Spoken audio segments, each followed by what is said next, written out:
এখন চৈত্র মাসে প্রায় শেষের দিকে, আর দু একদিন পরই গাজন। আর চৈত্র মাস মানে সেলের ব্যাপার থাকে, তাই আমি ফ্লিপকার্ট থেকে কিছু অর্ডার করেছিলাম, আর সেখানে পার্সেলটা আজ চলে এলো। দেখা যাক পার্সেলটা যেটা অর্ডার করেছিলাম সেই জিনিসটা কেমন। দেখতে তো বেশ সুন্দর লাগছে।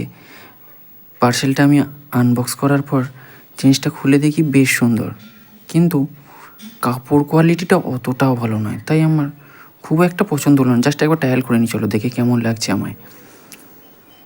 দেখতে খুব একটা সুন্দরভাবে ফিটিংস না হলেও খুব একটা খারাপ লাগছে না, বাট কাপড়ের কোয়ালিটিটা একদম ব্যাড।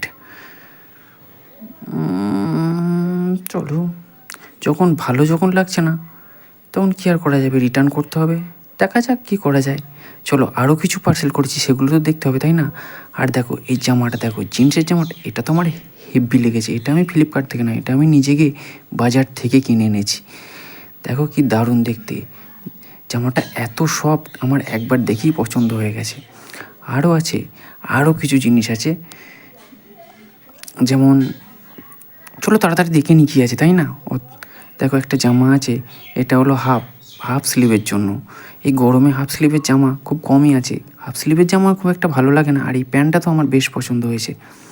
চলো, প্যান্টটা আপাতত পরে পরা যাবে। প্যান্টটা একবার পরে দেখেছি, বেশ ভালো। জামাটা একটা পরে একটা ছোট্ট ট্রায়াল করেন, কেমন লাগলো। টাটা।